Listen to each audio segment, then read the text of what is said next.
one source for struggle, socialism, and soul. And today is Friday, May 3rd, 2024. I want to welcome you all to the show today. Jackie, how you feeling?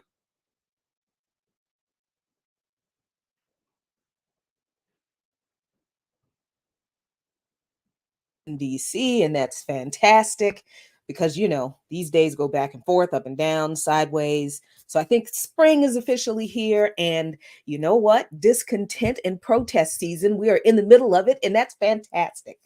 How are you feeling?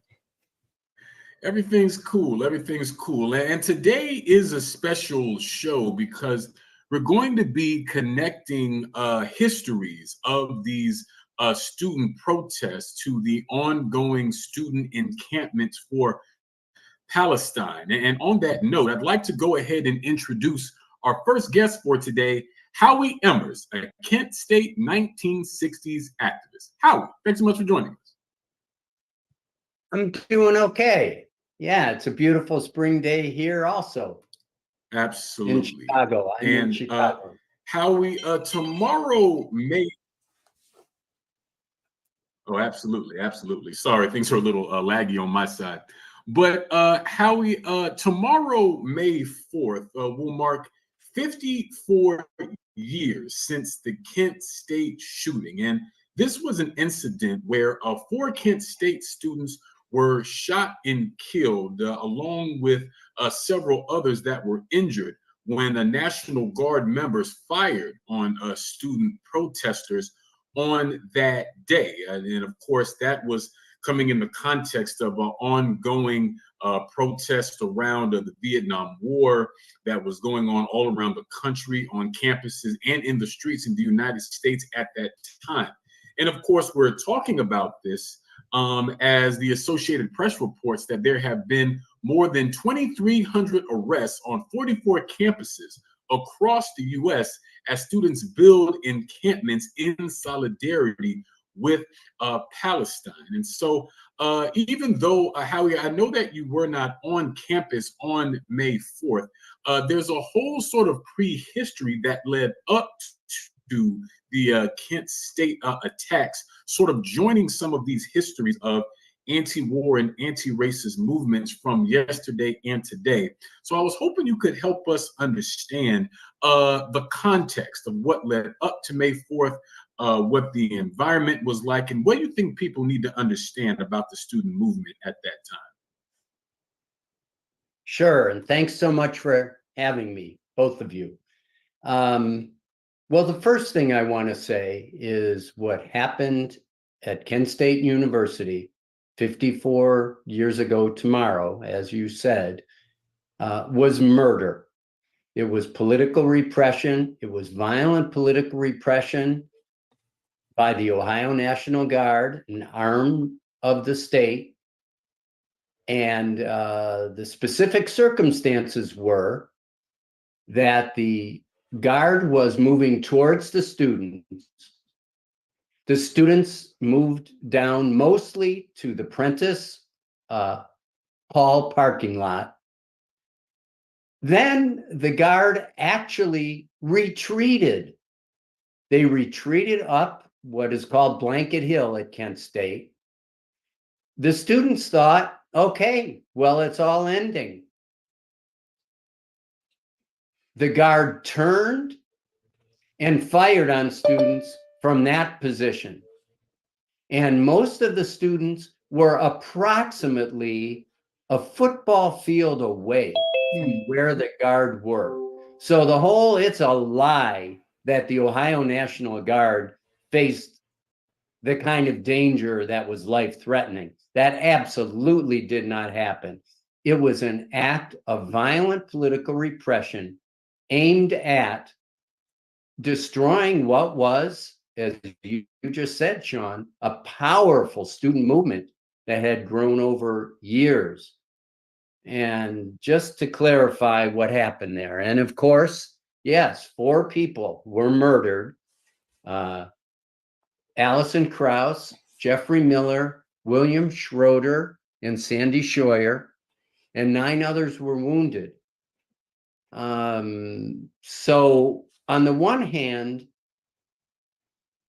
what an amazing stand that students took at Kent State and all over the country when Richard Nixon, the president, invaded Cambodia on April 30th, 1970. He had been talking all about how he was going to de-escalate the war, and then he enters a whole other country with his bombs and planes and invasion. And students were like, what? No, we are not going to stand for this. So on the one hand, all of the events around what happened at Kent State, of course, are an incredible tragedy. On the other hand, there's a reason the government took that kind of action, which is students were really rebelling big time on campuses all over the country, including Kent State, of course, against the invasion of Cambodia. And that part of things is just wonderful. You know, young people rising up, and yes, it's happening today again, and a little later, I'd love to get into that. But young people rising up and saying, in effect, fighting for a better world, fighting against war, fighting against injustice is actually more important than my future right now as a student. And that was a beautiful thing, that uprising. Unfortunately, it meant people were killed at Kent State. But you asked about the history, Sean. Yes, organizing, day-to-day organizing, educating, all that kind of thing is so important to building any movement. And I was on campus from 1965 to 1969. For the first 3 years, I was very active in the Kent Committee to End the War in Vietnam. Then in the 68-69 school year, we formed an SDS chapter, Students for a Democratic Society. So that's the background to the anti-war uprising at Kent that led to the killings in the spring of 1970. I can't emphasize enough how important those 4 years of continual activity, education, vigils, speakers, all kinds of activities opposing the war in Vietnam. That happened for 4 years on the campus. I was part of it the whole time before the uprising the next spring. And, you know, I think that constant organizing for those 4 years laid the groundwork for why students were so committed to rise up against the invasion of Cambodia, to even face down with the Ohio National Guard. And I'll quote Alan Canfora. Alan Canfora is no longer with us, but he was wounded on May 4th, 1970. And he was a good friend of mine. 2 of my good friends were wounded on May 4th, 1970, Tom Grace and Alan Canfora. And Alan is really looked to by the Kent State community as the person who kept alive the memory of Kent State and just forced everybody, look, this is too important. We can never let people forget this. And I'll say I'm so proud of the Kent State community because for 50 years, they have had a commemoration every year, remembering what happened at Kent. There's a May 4th visitor center that is essentially a museum to what happened on May 4th and to the social justice protests in the 1960s. Tomorrow, there will be a commemoration rally and protests and connecting to what's going on in Palestine at Kent State. So anyway, that background of 4 years of anti-war work really laid a foundation. And one example I want to give of that for what happened on May 4th, 1970, this is a little fact. that isn't well known about what happened the day the students were murdered. After the students were murdered, and of course, everyone was shell-shocked. But then, you know, there's the eerie calm that sets over everybody.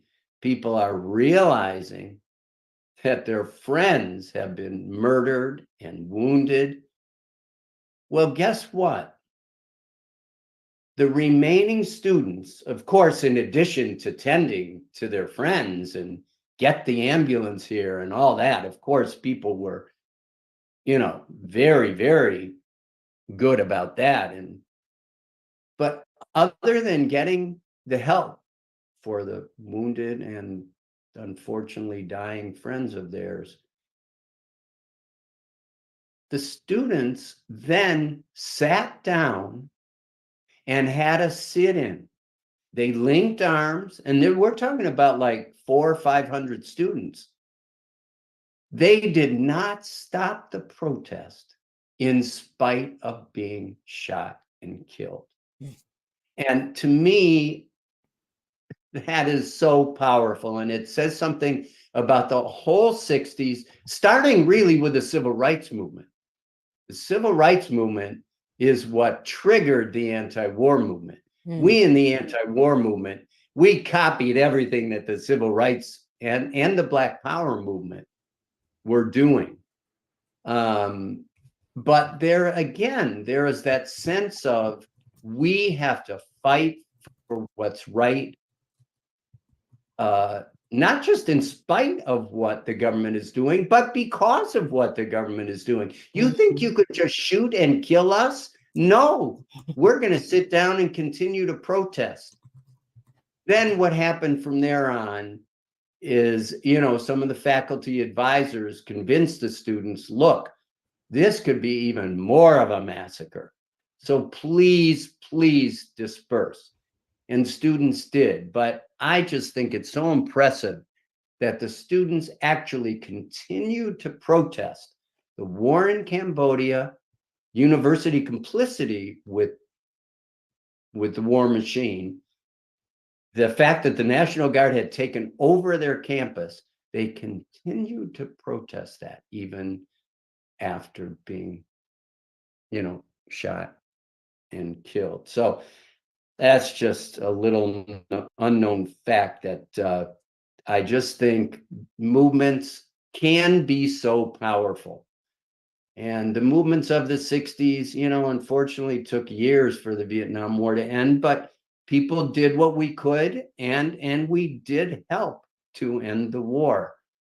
And so, but just go back to the history a little bit. So for the first 3 years, from 1965 to 1968, I was in the Kent Committee and the war in Vietnam. We would always have literature tables up. We'd talk to people. We had vigils. So, but I'll just, this is a bit humorous. In 1965, we had a very small circle of protesters. There were maybe 9 of us. And we were getting cat calls, you know, go back to Russia, you know, things like that, you know, getting called names. So I wore a little peace pin, you know, the peace symbol on a little pin. And just to give you an idea of the times, this is 1965. It was my first year at Kent. I lived in a dorm. My dorm mates would call it my rocket ship pin, because to them, the peace symbol looked like a rocket ship, right? What? It's got kind of that shape, you know, the line coming down and the two. I'm just trying to explain what the culture and what the knowledge was at that time. Everyone knows about the peace symbol these days, right? It's everywhere. Well, it wasn't at that time. And so those were the challenges we faced by trying to build an anti-war in Vietnam movement. We were considered unpatriotic for being against the war in Vietnam. We were called communists, you know, all kinds of things. So it was not easy, especially in the first days. By 1968, after the Tet Offensive, when the National Liberation Front, commonly called the Viet Cong, when they took all the major cities in South Vietnam, it became clear that the lies our government was telling us, that we were going to win this war, that lie was becoming so clear to the majority of Americans that for what it was, a lie. And after that, in the spring of 1968, I remember we had a vigil by the Kent Committee and then War in Vietnam that had like 100 people. We got a statement signed by students and faculty, like 400 people that we put in the campus newspaper. Then what happened? In the spring of 1968, and this is relating to what's happening today, the students at Columbia University, Black students and white students united, took over their campus on April 30th, 1968. And it was both anti-racist, decrying the university moving buildings into the next door Black community, as well as demanding that the university cut ties with anything having to do with the war machine and the war in Vietnam. They took over buildings. Cops were called in. They were brutally beaten and arrested. Well, that caused a number of us in the Kent Committee to End the War in Vietnam to say, hey, we're not doing enough. Vigils aren't enough. Walking in circles isn't enough. And also, just being against the war in Vietnam isn't enough. Let's connect it with racism. Let's connect all the issues, because it's the whole society and all of its structures, all of its institutions that are the problem. So that's when we formed an SDS chapter, Students for Democratic Society. And the next year, we were more militant. I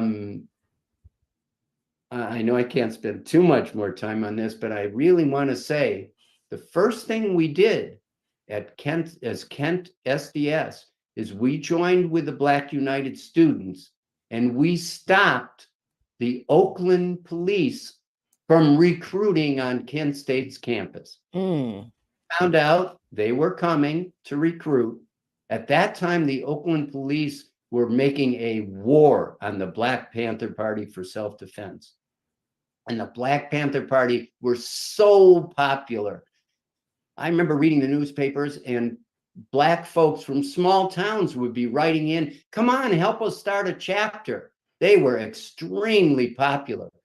But, you know, frankly, the nonviolent thrust of the civil rights movement, it was so repressed violently that folks like Bobby Seale and, you know, others, they formed the Black Panther Party for self-defense, because they were like, no, we first of all, we see the system as a whole as against Black people, and we Black people have the right to self-determination, but also we have the right to self-defense. So, of course, they were come down on big time by the FBI, the COINTELPRO program, infamous, violent, arresting Panthers, killing Panthers. And so Black United Students and SDS on our campus, we took over the building where the Oakland police were recruiting, and we stopped the Oakland police from recruiting on our campus. So the first actual action we took was to take over a building against racism and racist repression. And then the Black students, to a person, there were 400 or 500 Black students, they had a walkout in the aftermath of that, because after we took over the building, a few of us, including myself, who were leaders of SDS, and a few of the bus leaders were threatened with disciplinary procedure for having taken over the building and stopping the Oakland police. To a person, the Black students walked off the campus, and they forced the university to back down, and the university decided not to bring disciplinary charges against us. So that's a sense of how things changed in the 68, 69 year. The last thing I'll say is in the spring of 69, we in SDS, we had a spring offensive. That was, again, 1 year before the shootings at Kent State. And I like to think of one instance that happened as like foreshadowing the shootings of the next year. We had a rally. It was after there was a confrontation with us and the campus police. We tried to deliver our demands to the administration building. They blocked our way. There was a scuffle. After that, we knew they were going to try to arrest us. We have a rally the next day. Well, for the first time, Kent State University brought in riot police and these very military looking police with, their helmets covers down, batons across their chests. They walked across the campus. So this would have been like April 9th, 1969. And it was a very threatening display of police force on the campus. And I think of that as a foreshadowing of the kind of real force they brought into play the next year. So anyway, we had 4 demands, 2 about racism, 2 about the war in Vietnam. The university came down on us like a ton of bricks. We ended up taking over a building. By the time it was all over, about 80 people were arrested. 4 of us ended up spending 6 months in jail. So the university the year before May 4th, 1970, came down very hard on us, protesting the war in Vietnam and racism.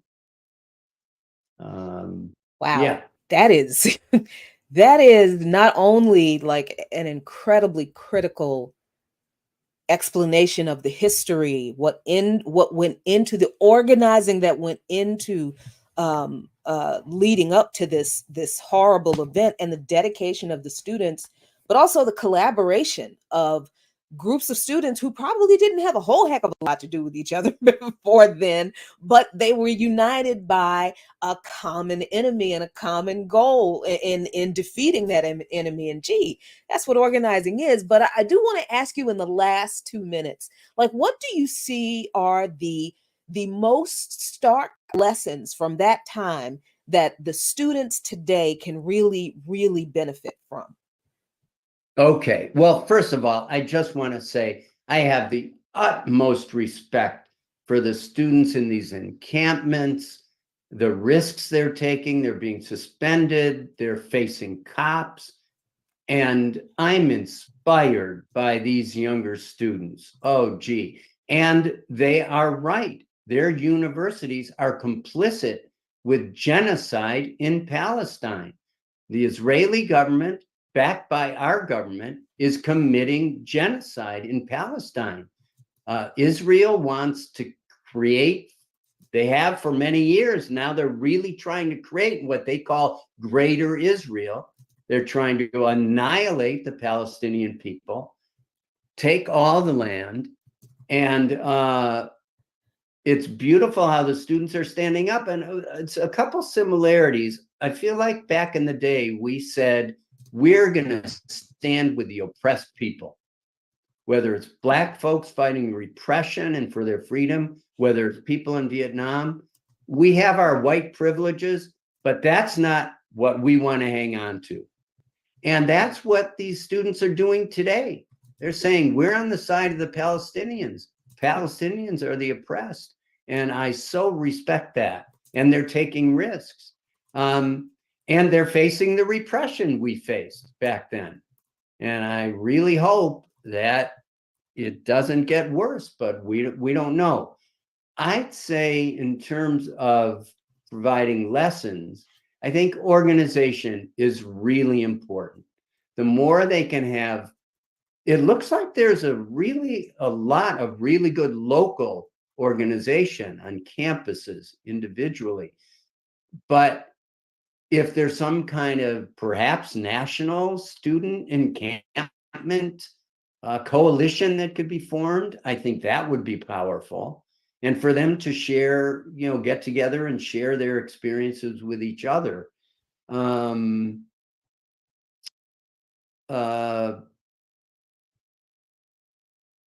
honestly, I think they're doing a great job. And I want to say I did learn that Evergreen State College in Washington is the first one that has agreed to the student demand to stop contracts with with weapons manufacturers who are contributing to the genocide in Gaza. That's great. I think it's great that Brown University has agreed to negotiate seriously with the students about their possibility of divestment. And I hope that continues. But I just say stick together, keep sticking together. Community is everything. It looks like they know that already. They've created encampments. And just keep on with your ethic of fighting to protect the Palestinian people, and that fighting against genocide and fighting the complicity that your universities are having with that genocide. Yes, you are right. That is the most important thing you can do with your lives right now. And please keep it up. Absolutely. And one last thing, Howie, because earlier you mentioned some of the things that people would say to you all as student organizers, and go back to Russia and things like this. And these are things that we are literally hearing today. I mean, from the corporate media, we see these reports about supposedly these protests are being ordered from Russia or China. I mean, what a coincidence that the countries that the U.S. Deems enemies seem to be directing these. And even this idea that the protests are being funded by quote unquote terrorist groups. And when we look at that and we look at the repression both then and now, I mean, we've seen rubber bullets fired at UCLA recently, something that we know can cause serious damage. So my question to you is, why do you think student protests are so threatening to the state that it elicits that kind of response?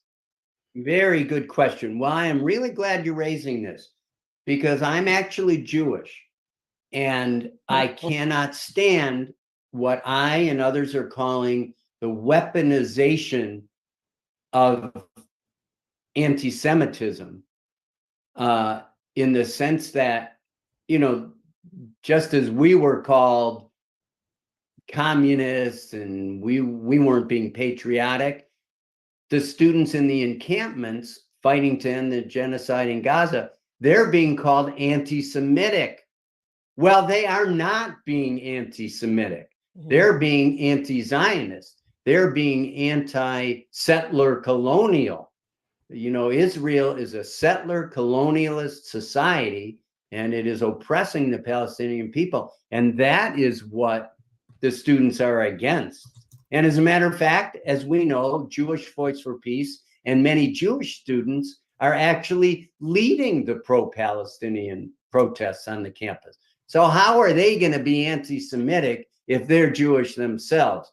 But yes, that's one of the things that the press is using, and the government and the universities. We have to protect the safety of Jewish students. I just don't buy that. These encampments are not threatening the safety of Jewish students. But as to the threat, that is a really good question. I think the threat is that when people wake up to oppression and fight the oppressive structures in our society, whether it's at home or imperialist war abroad, the powers that be don't like that. They don't like it when people wake up and take action. Because, okay, I'll just say, the other day, I think it was a quote from Howard Zinn. I'm not sure, but there was a quote the students are being blamed for disrupting the peace. And he said, no, they're disrupting the war. So there's constantly oppression. They're trying to disrupt genocide in Palestine. So I think it's so threatening because the students are saying, instead of going along like little cogs in our university and even to go get the degrees that of course they want and need, they're going to take a stand against their university, against their government, and they're going to take a stand that gets in the way. It's disruptive too. It is disruptive, and I support that. They're causing a lot of attention on campuses and nationwide now to the issue of Palestine. And our government, the Biden administration and Trump too, our government supports the horror that Israel is doing. So these students are really questioning big time what our government and what their universities are doing vis-a-vis Gaza. And that's threatening. That's threatening. Our society is an oppressive society, as the Black Lives Matter movement brought up time and time again. Oppression is systemic. Every single institution in our society is an oppressive structure, from the schools to the hospitals to the workplaces, name it. And the students are disrupting that. And the powers that be can't handle that. And yes, people ask, why won't the university administrators just talk to the students? Don't they see that genocide is more important to deal with than, some actions by students that actually are peaceful protests? Well, it's because the people who run these universities, the boards and the administrators, they're for the status quo. These are institutions that provide the status quo with what it needs. And the students are really challenging the status quo. So that's why I think they're a real challenge in being a threat. And again, they are getting their message out. The mainstream media tries to dilute and distort their message, but no one can say in America right now that they don't know about the campus unrest over genocide in Gaza. So, yeah. Absolutely. Well, we thank you so much, Howie Emmers, for joining us today and bringing that great historical perspective on student protest. You are listening to Darker Than Blue on WPFW 89.3 FM. And we're now going to jump to the current student movement against the war on Gaza and Palestine. And we're happy to be joined by Aiden, an organizer with Indiana University Divestment Coalition. Aiden, thanks so much for joining us. Thanks for having me. I just want to make sure that, can you guys hear me all right? Yep. Yeah, we can hear you just fine. Perfect. Absolutely. And Aiden, to begin, if you could explain what's been happening at the Indiana University student protest for Palestine, how things have been developing with the administration and police, and just what should we understand about the student struggle there right now? So really, the student struggle here in Indiana is a lot like the other ones happening across, the nation. And so what has just from the get-go happened is the Indiana Divestment Coalition established an encampment in solidarity with other students across the nation to make a firm and principled stand for Gaza and to end this university's complicity in that genocide. And so what had happened is this encampment began, and shockingly enough, I say that sarcastically, we were met with huge levels of repression. I'm talking about military level force. Police officers armed with riot gear, assault rifles, pepper bullets. There have been images circulating to which I personally saw at the encampment. I mean, not the images, but the snipers on the roof overwatching student protesters. There was also a Bearcat, an armored vehicle there. So we've seen the school really take a clamp down on this protest and this encampment. And this happened initially on Thursday, our first major police raid, in which 33 students and faculty, I don't know the divide between the 33 exactly, were arrested. And after that, we saw that the encampment only grew, that people's commitment to the demands, which I'll list out as our first and foremost demand, is financial transparency and full divestment. We want IU to provide a biannual report of how it is funding, companies that are supporting the occupation, supporting the apartheid regime, and supporting the genocide that is taking place. Secondarily, we want the end to the Crane partnership. Indiana University has announced that it will be spending $110 million in a partnership involving a naval base in Crane, Indiana. This naval base is tasked with developing weaponry with Israeli defense companies being AI optic sight weaponry being used in Gaza right now. It is also tasked with distributing 2,000-pound bombs, again, being used in Gaza right now. And we think it is abhorrent that, such money will be spent towards such atrocities of the highest order. And then finally, we know, I think, as the last guest was wrapping up, we know that this institution is structurally complicit in genocide. It was built on a genocide that took place here on this land. It was built on, mass enslavement on this land. These are structural components of the institution that fit U.S. imperialism, that serve U.S. imperialism. But what we notice out of this administration is they've gone really above and beyond to serve these crimes against humanity. So we're demanding a resignation of President Pamela Witten, Provost Raul Shrivastava, and Vice Provost of Faculty and Student Affairs, Carrie Doherty.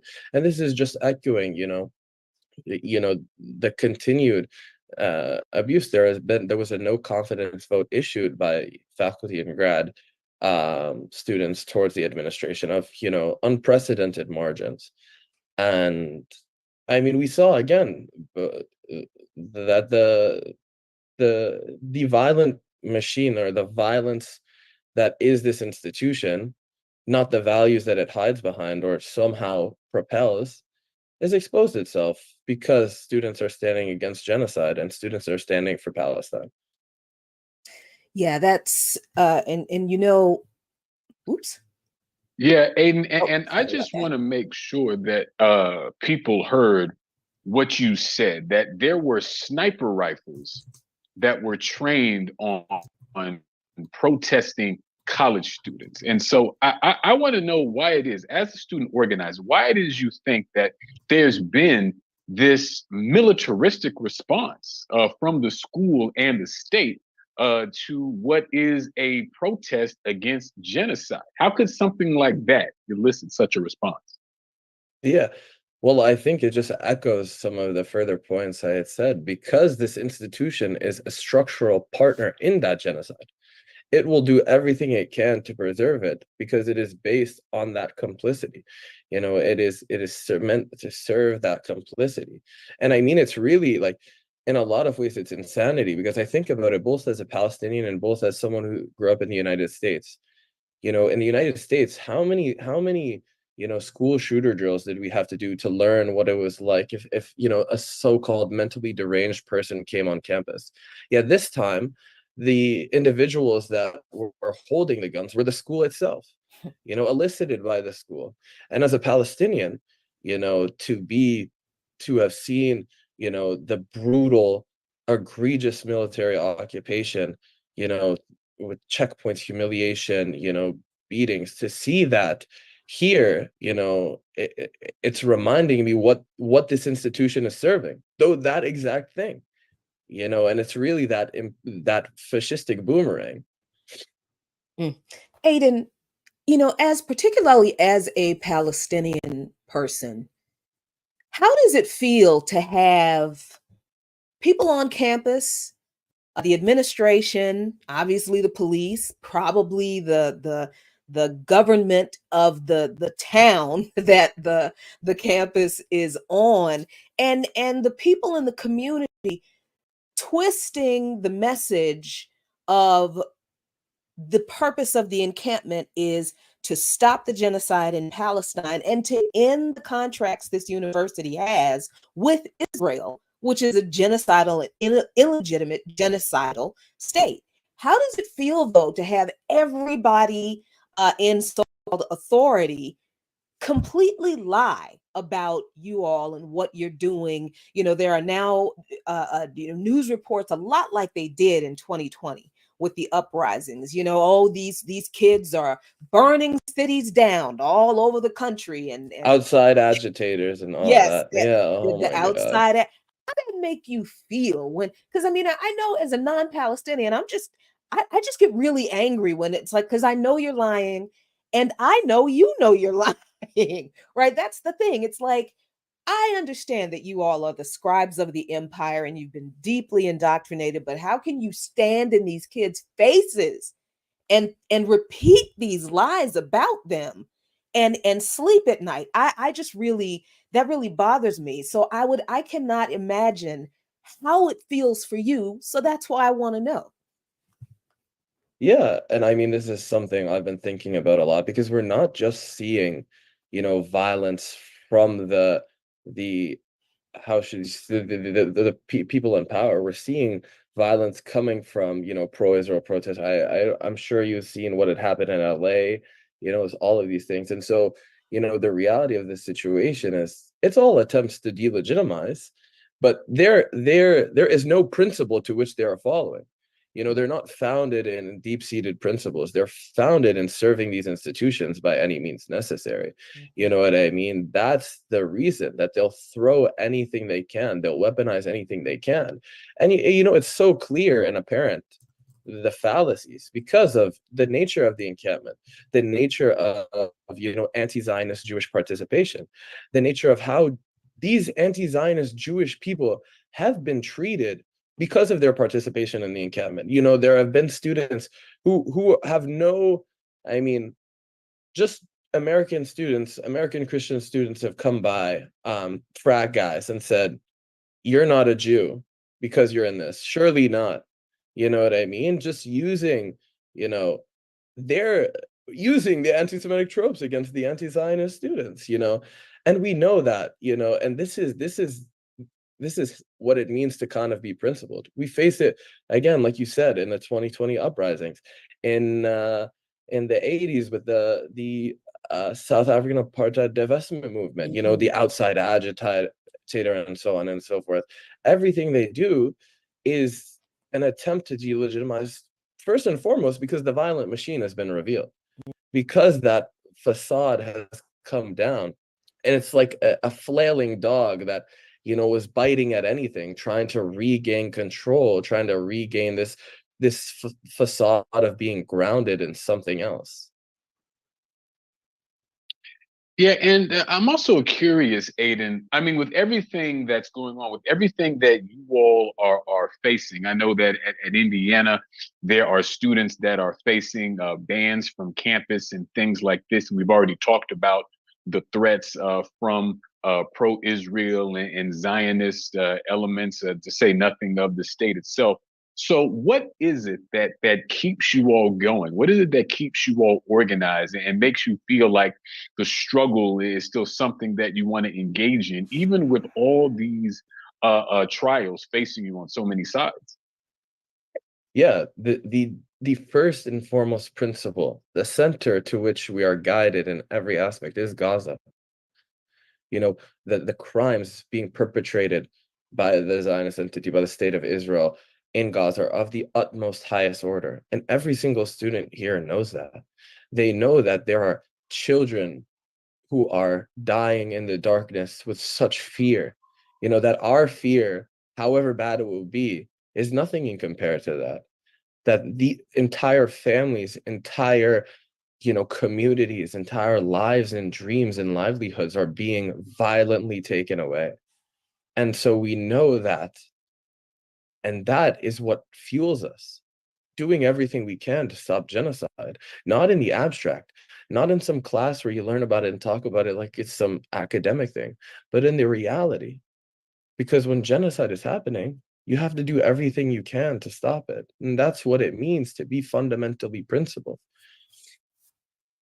Yeah, and of course, being on the campus still, it's close to graduation for a lot of students. How is that factoring into what some of the students are feeling and what they're facing? Because as we're seeing, some of the universities are literally canceling graduation in order to not have Palestinian students speak, in order to not have students who are not Palestinians, but who are supportive of Palestinians and who want to stop the genocide speak. I mean, they're just like, you know what? Never mind. Nobody's walking across the stage because we don't want to take the chance of letting people say things decent about stopping a genocide against another group of human beings, which is absolutely absurd, of course, but that does have to kind of play into what you guys are kind of feeling and thinking about on campus as you're facing repression from the police,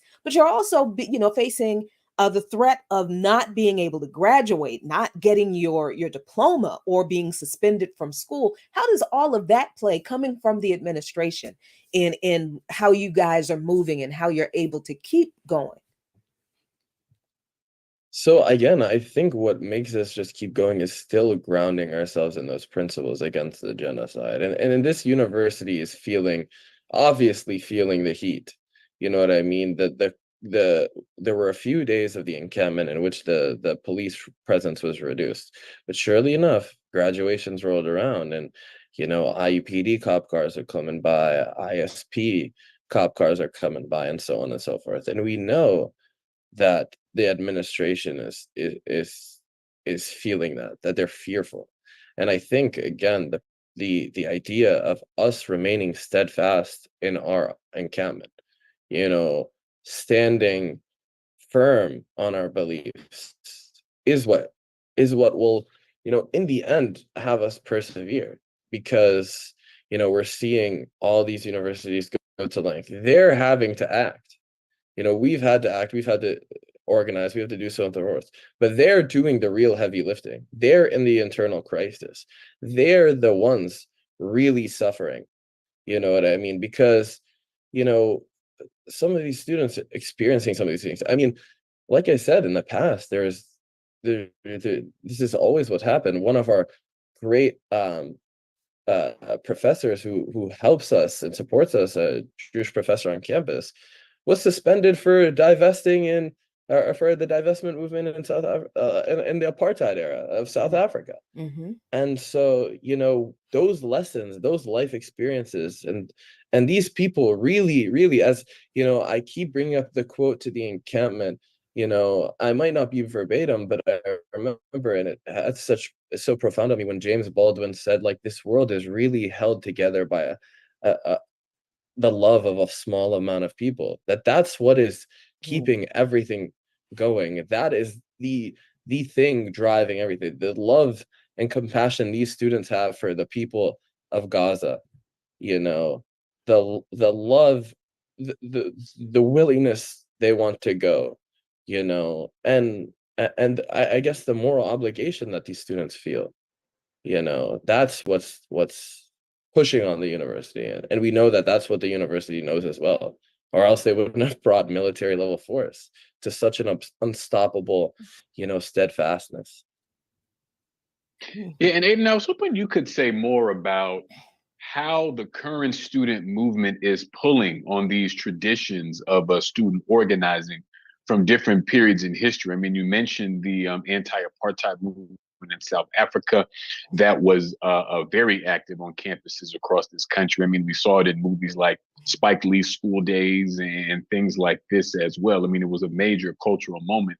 And of course, our other guest is a veteran of Kent State from the 1960s. And so I'm wondering, what is it about those former struggles and what sort of lessons and inspiration that you all pull from that to sort of help kind of undergird what you are all doing on campuses today? Yeah, I think it's just in a lot of ways the sheer knowledge and experience. There's so many lessons to learn from other levels, and also just you know the messaging, how powerful the symbolism is. Especially like look at Colombia, on the day of them taking Hind Hall, being on or nearly the same time of the occupation in 1960. I mean, that is the power that resonates. And that's what, is educating us to all, that this space that we've created is showing us worlds that we weren't a part of, but allowing us to step into them, allowing us to step into different eras, cross those generational lines, cross those community lines, to really learn about this collective struggle that we're all a part of, this interconnected, monster that is imperialism, that is colonialism, that is, yeah, systemic oppression.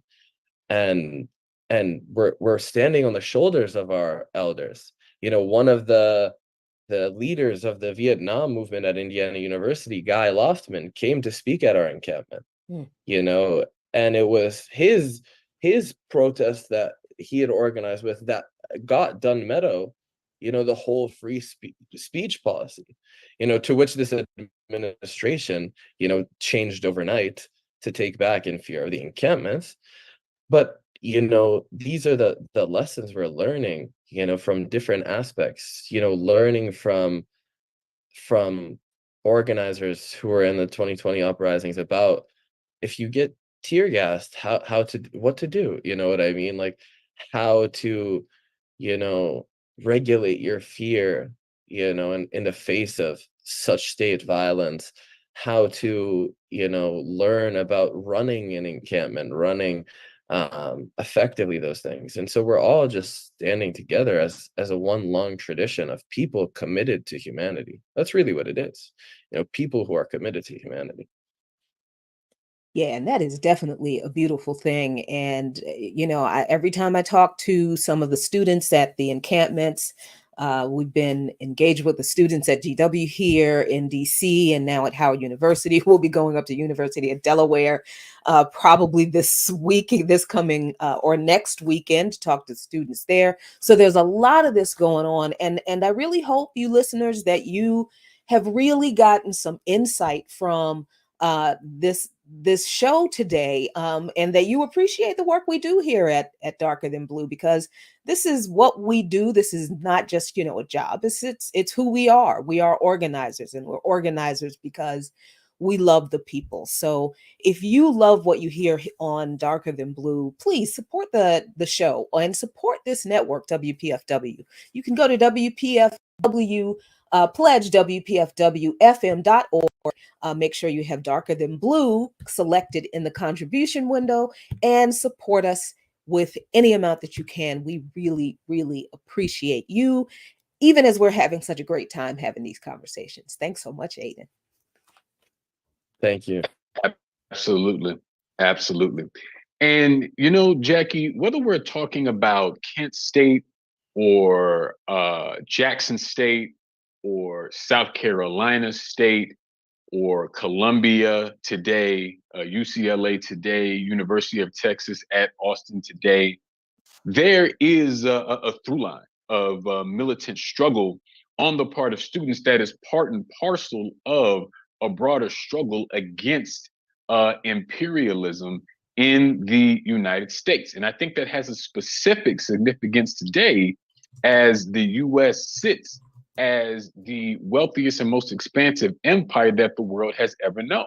And I tend to think that this is really the threat that the state sees in the student encampments and the student protests. They see that these young people, the same young people that are just supposed to get their little degrees and use it as a ticket into the ruling class, and when they see them instead resisting these very institutions, they're very aware of the threat that this could pose to the imperialist system, and as such, it sees repression as its only route when it sees that propaganda fails. But we want to thank Aiden so much for joining us today. We want to thank Howie Amherst for joining us today. And that's going to do it for today here on Darker Than Blue on WPFW 89.3 FM here in Washington, D.C. Please stay tuned for news and views with Garland Nixon coming up next. And we will see you next time. Peace.